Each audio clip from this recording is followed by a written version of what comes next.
আমি সেই ইচ্ছাময় কৃষ্ণের ইচ্ছায় নির্ভর। অহংকারের অন্তরালে আত্মগোপন করে আর আপনি থাকতে পারবেন না পিতা। দীর্ঘ অমাবস্যার পর আজ আমারই জন্য এই দৈত্যপুরীর আকাশে কৃষ্ণচন্দ্রের আবির্ভাব হবে। তাকে বাধা দেবার সাধ্য আপনার নেই পিতা। হ্যাঁ পিতা, অস্ত্রের অহংকার আপনি অনেক দেখিয়েছিলেন। আজ পরীক্ষা করে দেখুন আমার কৃষ্ণ নামের শক্তি কত বেশি। অগ্নি সংযোগ করো। মশালচি, পুনরায় আমি আদেশ দিচ্ছি, অগ্নি সংযোগ করো।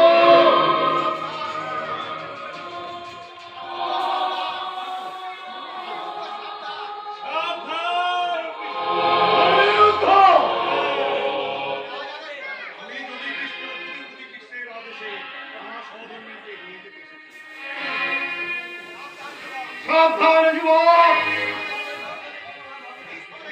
এই ঘর ছেড়ে কোনো লাভ হবে না। কারাগারে আমি অনেক অন্যায় অত্যাচার সহ্য করেছি। আজ এই